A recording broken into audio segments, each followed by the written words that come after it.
So this is the last day of 2025. It's the 31st of December. Reason I'm making this video is just not for any promo or anything. It's just literally a reflection. I was gonna make one of these last year, but I didn't. Instead, I just decided to analyze and everything. And it's just pretty much for myself, just to look back at this. Overall, this year has been quite intense in terms of, moving around and how consistent I was in the beginning of the year with my fitness coaching business and everything, which I eventually had to shut down because I moved to London. I haven't posted here in quite a long time, actually. And that's just mainly because I've been just figuring things out. I haven't documented absolutely anything in London. I've been barely posting on social media in general, which I don't really feel anxious about because there's just nothing to sell. There's nothing to promote. There's nothing to document. And I'm documenting everything myself in the back end with this whole document that I have. My wins, the good decisions I made, the low points I went through, what things made me waste time, my growth compared to the last year. I've just been analyzing everything today and yesterday and what I want for this next year in 2026. Some low points this year, main one being I had to stop the entire process for my fitness coaching business because I made the move to London.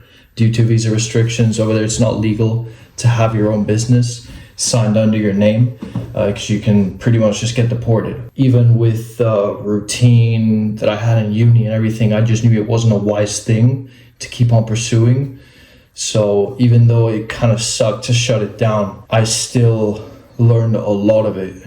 And, it looks good on the CV, I guess you could say. January was a really, really rough month, and February as well, because I was just grinding, literally filming videos in the gym for 4 hours every single day, coming home, editing them, coaching clients, trying to just figure out my way on how I can just literally get the business up and running, on me starting to make money, essentially. In February, for some reason, I got super sick, and I'm not sure if it was burnout or if I actually got sick, but I allowed a lot of my laziness to get in the way in that month because I was just literally laying in my bed right there. I could not move. I didn't even want to go to the gym. I'm not sure if it was burnout because I was working super hard, but either ways, I kept pushing. I kept posting that month and that week, mainly when I was sick, and I just kept going no matter what. Next month in March, I traveled to London. I made that video, which was my biggest setback, which is the month where I officially had to quit my business and just exit and just literally put everything into pause. But I visited London in March with my mother. We visited the uni I was going to go to. I actually got to visit London for a bit outside the uni space and checking out where we were going to live and everything. And I got to try on some cool timepieces as well, which was really cool. I remember I wore the rose gold paddock and everything. That was really cool. And then eventually I'll touch upon more materialistic things in this video because what happened in London once I actually moved there was super interesting. But yeah, after that trip, I also spiraled a bit out of control because I had nothing else going on other than the fact that I was trying to get my driver's license. And I had just recently quit my fitness coaching business, and I had nothing going on but the car tests that I was working on. That kind of sucked because after 7 months of just staying so consistent with everything and just all of a sudden having nothing to work on, or me having nothing to work on to move the needle forward to where I wanted to be professionally, was just really weird. It was out of place for me. I wasn't used to it. So I started looking for sales jobs and everything, and eventually I got some, which I will touch upon. But March was also a pretty crazy month in terms of growth and just putting things into pause and perspective. The months of April and June were just months of me staying consistent with the sales jobs and everything and learning. But then the month of July came, I actually got a little bit inconsistent with the gym because I was working so hard on my sales job, and I was in Ibiza as well. And, due to a lot of social obligations and parties and just going out, it pretty much just, I kind of lost some muscle tissue over there on the way. Eventually I got back on track, as I always do, in the gym.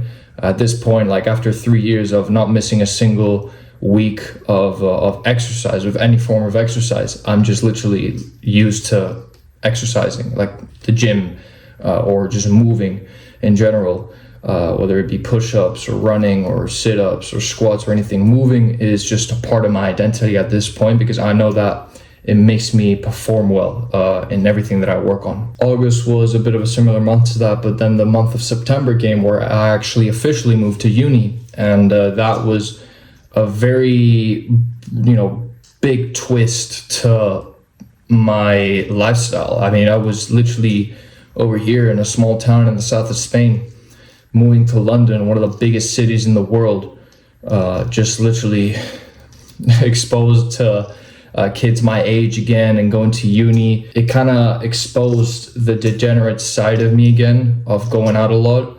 But I understood the perspective of going out because when you go out with people that you enjoy it a lot more. Obviously, it sounds good, but in Spain, for some reason, I feel like I can't really be myself when I'm around other people, because Spanish people are extremely different from international students, I guess you could say, because those are the people that I am around with. Spanish people are extremely different from American people or from British people or from Australian people.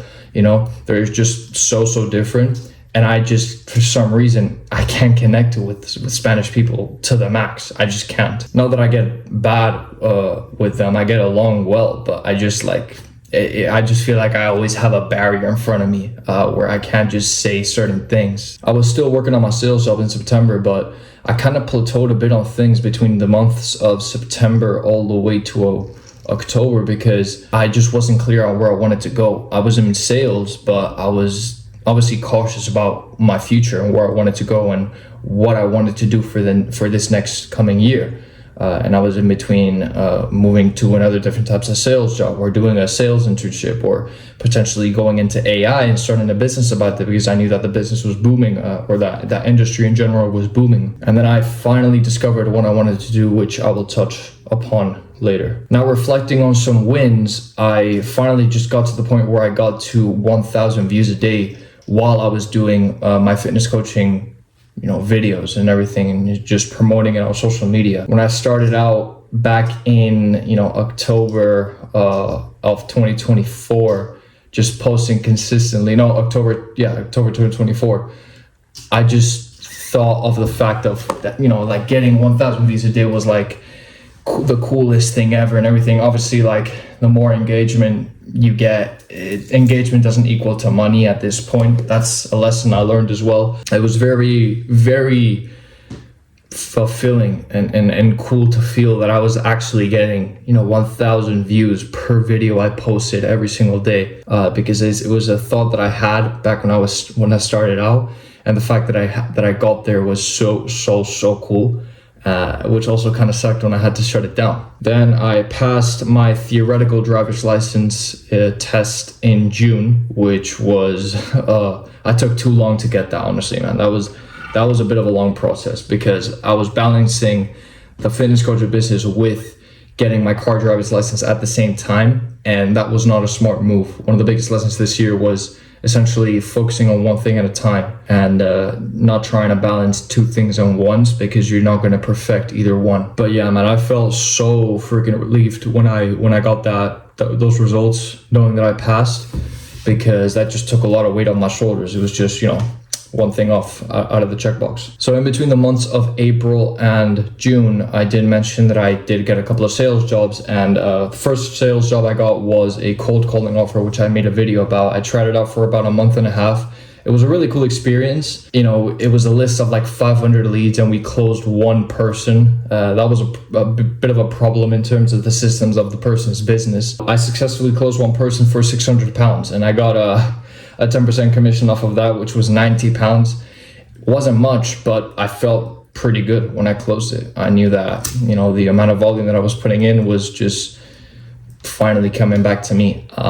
But yeah, 500 leads and closing one person is not a good sign at all, now that I'm a lot more educated in business and systems and whatnot. So eventually I realized I had to leave that cold calling offer, and then I moved on to a DM setting role through text, and there is where a lot of things changed because I started working with Isaac, who owns a fitness consulting business where he basically helps people that like me that I was, that want to scale their own fitness coaching offers. We essentially just scale coaches from 5K a month, 10K a month, all the way to 20K, 30K, 40, 50, 100 plus, and all the way forward, I met Isaac eventually in the month of September, but he has a lot of experience in the business game. He's been in the game for 7 years already, literally made his millions by himself through DM setting, started coaching other people to do that, and now he just literally shifted his perspective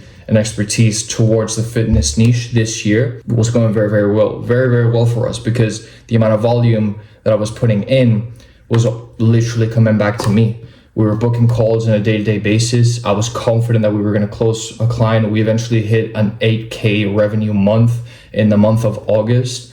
And that was really, really cool. My first deal was in June, where I basically closed a person for $5K. They paid $800 up front, $2,100 the next month, and then $2,100 the next month after that. And I got 5% commission off of that, which was really, really, really cool.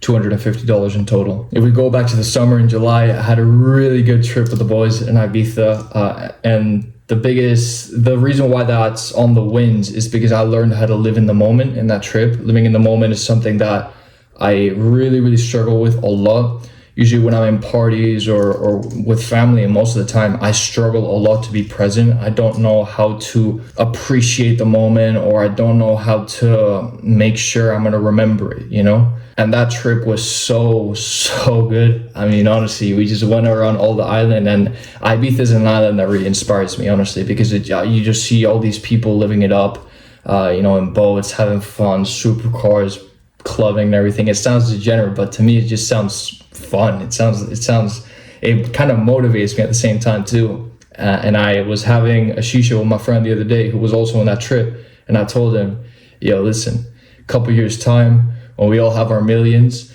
we go and have that same exact trip. We do it again, but with bigger standards. And it's an island that motivates you. I'd consider the move to London a pretty big one as well, because in the month of December, eventually, which was 3 months or 4 months deep into university, there was two particular classes that I really, really liked. It was one that was called the Brand Challenge class and the Marketing class. And the Brand Challenge, what we had to do is just build out a brand, essentially.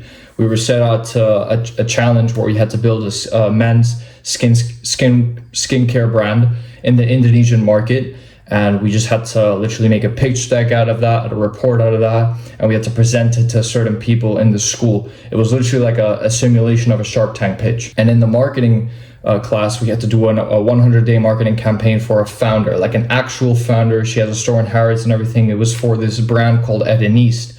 It's a perfume brand, and the problem that they were having is that they didn't know how to increase their social currency around international students, and they wanted to focus more on that niche. So we had to build out a whole, deck and pitch deck out of that marketing campaign, a whole report out of that as well.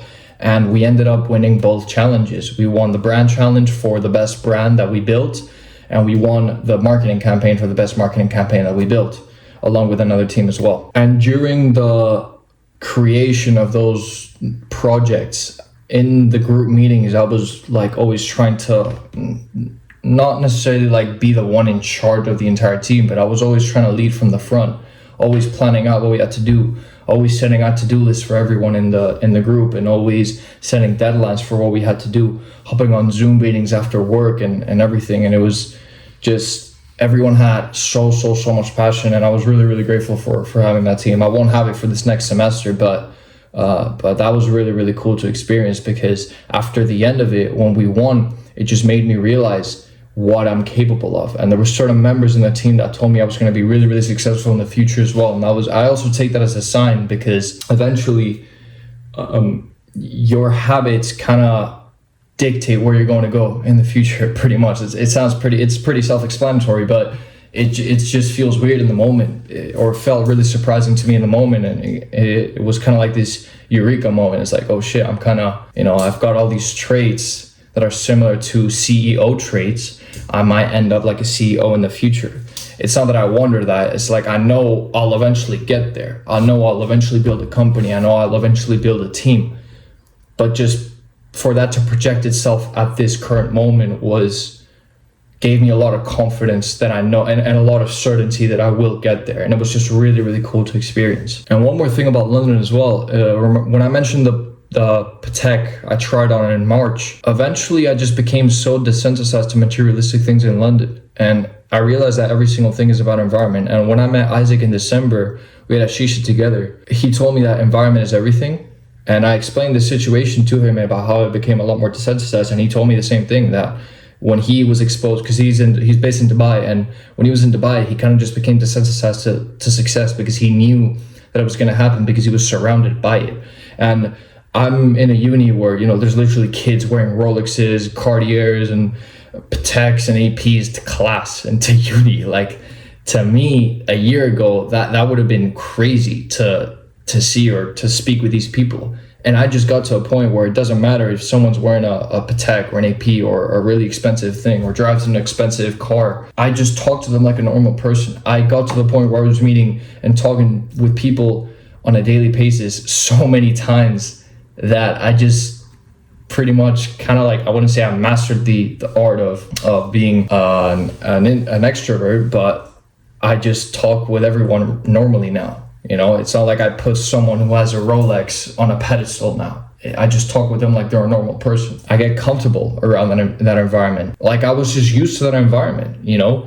Or I would see someone with a really nice watch on, and yeah, I'd take, oh yeah, that's a sick watch, and I'll just like go back on my phone or get back to work or whatever, because I just became so desensitized to these things now, because I know that I'm gonna eventually have them in the future. I know that they're gonna happen in the future. I know that I'll have those moments for myself in the future, and it'll be cool in the moment, but it's not like I put them in a pedestal. And for that, I'm extremely grateful, because I feel like if you put a lot of these things in a pedestal, it's just like, it's not going to be as fulfilling in the moment. And it's better to have it as a smaller priority and goal rather than a super, super big goal.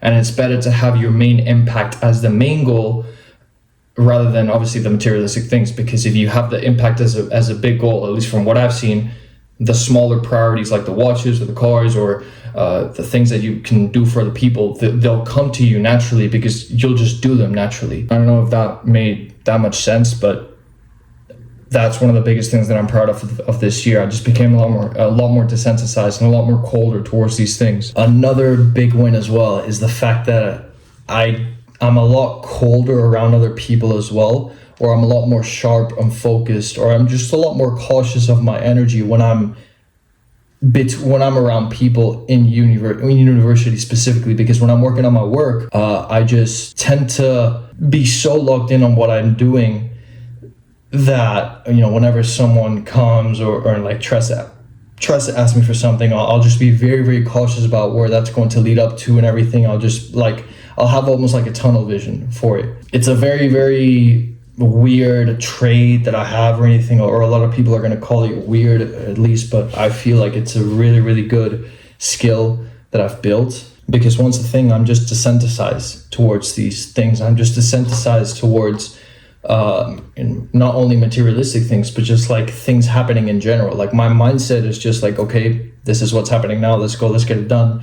This is what's happening now, let's get that done. A good way I can put this outside of work or outside of personal things is Christmas time. For example, on Christmas Day, I didn't even put the fact that it was Christmas on a pedestal. I just, you know, not even on the Christmas dinner with my family. Like, I was there, I was present, I was talking with people, but I was just, I didn't really care to the fact that it was Christmas compared to my other previous years when I was a kid, where I was actually like a little bit more excited for the next day because they were gonna get the presents. They were like, ooh, what am I gonna get? You know, like I didn't even ask for anything this Christmas. I just did not care. I bought gifts for the majority of my family, and I felt a lot more fulfilled doing that than just buying presents for myself, like, you know, getting presents for myself. Don't get me wrong, I got some really cool presents, but either ways, like, I just didn't put these events on a pedestal, or New Year's now, like, I put more on a pedestal where I'm going to be for at the end of next year compared to where I am now, you know. Obviously I analyze where I am now, but I analyze more what I'm going to do to get to the point where I want to be, so I can end this next year fulfilled and just proud of and knowing and having confidence that I did what I said I was going to do. That being said, I would like to say that in 2026 I would like more growth, but I just came to the point that growth is inevitable.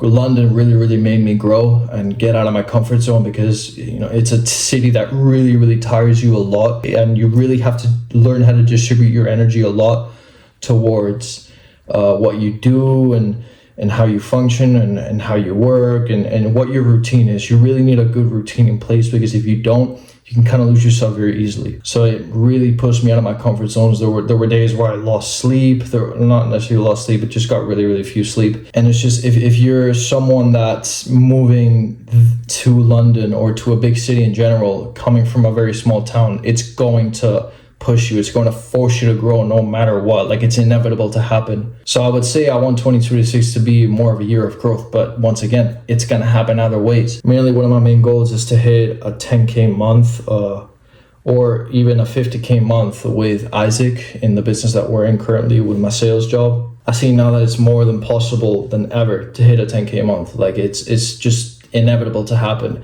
And a 50K month is also very achievable. Like, for me to say that compared to last year and compared to the last year as well, like, the old me would pretty much be proud of me for me saying that. And that's something that, when I put into perspective, I feel really grateful for. It's kind of crazy when I think about it too, but here we are. I want a lot more challenges as a leader as well. Obviously, I'm going to be entering the second semester in uni now. I know that's going to force me to get out of my comfort zone a lot more as well, and just practicing more traits on how to be a good leader, winning more challenges as well, and keeping a good routine in check and my energy distributed towards the right things as well.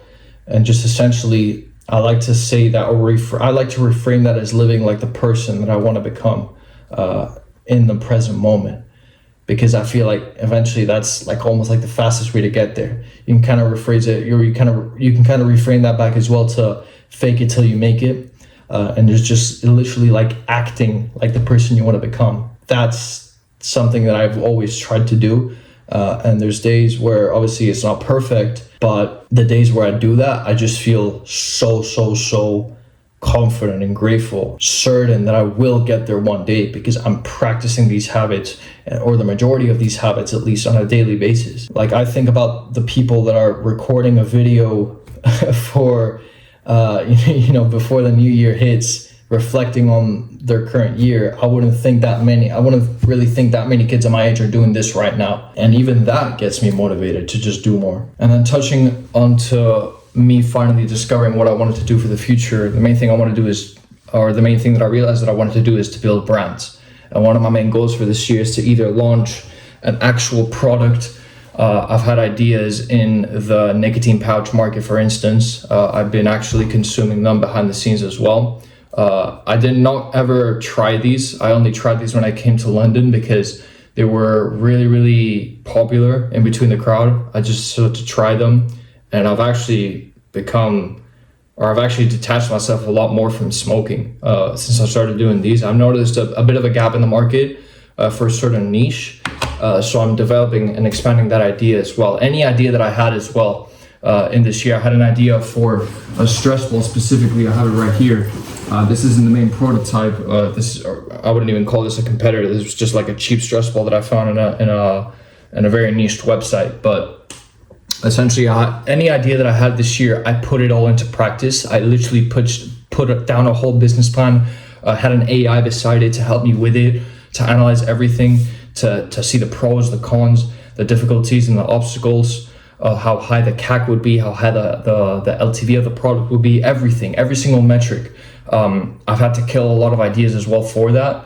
I eventually had to kill the stress ball idea and eventually came up with an idea for the nicotine pouch market. But essentially, like, any idea that I had, like, I just put it into paper, I put it into practice, and I'm still developing a lot more with this idea. But my main extract, or the bottom line of that, is just that reflects to what I want to do. I want to build brands. I want to build my own brand, and I want to build my own baby, build a company around that in a profitable industry to where I can make millions. I want to document that. I want to inspire people with that eventually when I become successful with it and we become profitable. And once again, reflecting back to winning the brand challenge in university, that gave me a lot more confidence to know that I will do that in the future. And I feel like I say this every single time I go into a business venture, but worst case scenario, if the brand doesn't work out or we run out of cash flow or anything, I can always go back to sales or become a fitness coach or anything, because I've done that in the past. But this year I want to either try and launch one of my ideas to the market, whether it would be this nicotine pouch brand